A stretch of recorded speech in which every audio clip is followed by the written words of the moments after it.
Assalamualaikum. Yuk follow nenek masuk dapur lagi. Hari ni nenek nak buat udang goreng tepung ya. Yuk masuk dapur, kita masak sama-sama. Ini style orang dulu-dulu ya. Okey, nenek nak tunjukkan udang goreng tepung ya. Ini cara nenek lah ya. Orang zaman dulu punya cara. Ini cili merah, bawang putih ya. Bawang putih nenek semua dah kisar. Dan juga udang. Okey. Dan nenek akan, bila dah adun tu, nenek akan letak sos ikan. Okey. Itu rahsianya. Itu saja, tak susah. Dan perahkan limau kasturi ya. Ni nak blend ni cili merah ni. Okey. Inilah bentuk cili dengan bawang putih yang sudah kita kisar tadi anak-anak. Nenek akan perah limau kasturi dalam 2 biji gitu ya. Sepatutnya angka ganjil ya. Kalau awak Nik Timah yang ajar nenek ini, mai nenek ajar kalau masak tu biar angka ganjil. Tak apalah, kalau limau besar tu nenek letak 1 aja. Okey? Kalau limau kecil nenek letak 3. Okey? Hai, mai limau keras. Sebab semua barang nenek dah cuci bersih, nenek letak dalam freezer ya. Cili lah, apa lah, limau pun nenek letak. Sebab dia akan tahan lama ya anak-anak. Sebab nenek ni masak sikit. Jadi beli banyak kan. Bukan lebih banyak. Sebontil aja. Banyak isi tu untuk 2 orang makan. Jadi nenek bekukan.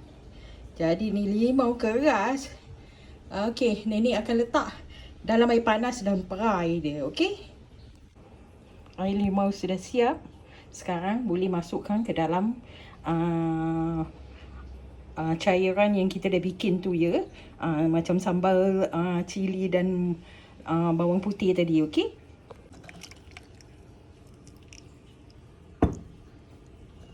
Inilah kejadiannya ya.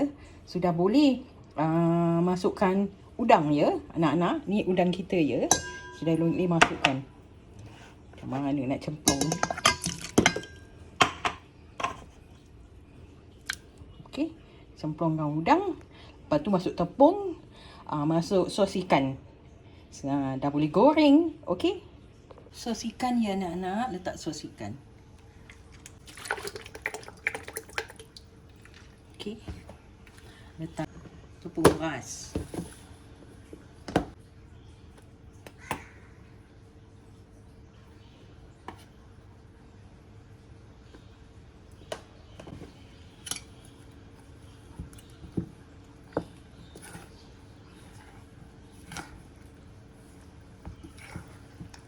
Orang dulu-dulu tak ada tepung bistari, tak ada tepung instant goreng ya anak-anak. Kita pakai tepung beras untuk kalau nak barangnya garing lah. Tepung gandum pun boleh, tapi tepung beras lagi bagus. Dia menggaringkan kita punya gorengan ya.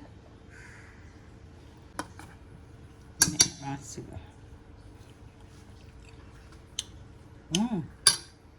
Sedap. Ni memang kuali gorengan ya. Kadang diorang dah pakai, diorang tak reti nak saring. Kena saring ya, habis pakai je kena saring. Jadi minyaknya tak cepat kotor, okey?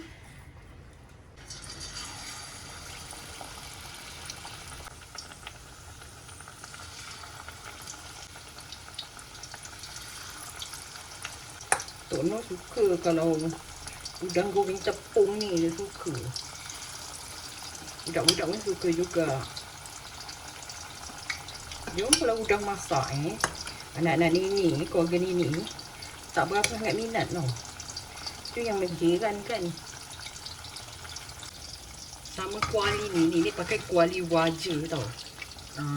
Iron kuali besi lah katakan dia pun cepat masak tau anak-anak. Cepat garing.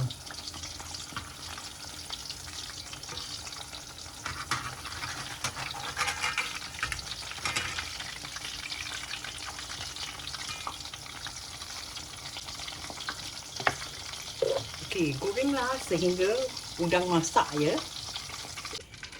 Lagi satu petua ya anak-anak. Minyak gorengan udang ni banyak bagus tau. Sebab apa? Dia dah ada flavor udang. Jadi kita simpan. Bila kita nak tumis-tumis sambal goreng ke, tumis sayur ke, kita boleh pakai ni minyak bekas gorengan udang ni, okey?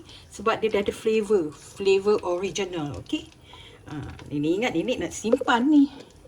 Nantilah petang lepas habis goreng semua udang. Alhamdulillah, sudah siap udang goreng tepung ya anak-anak. Tapi kalau nak lagi sedap, udang tu nampak gemuk-gemuk, letak rasionya 2 tepung gandum, 1 tepung beras. Okey, dan baking soda 1 sudu. Gemuk-gemuk lah udang goreng tepung tu. Lagi sedap. Alhamdulillah.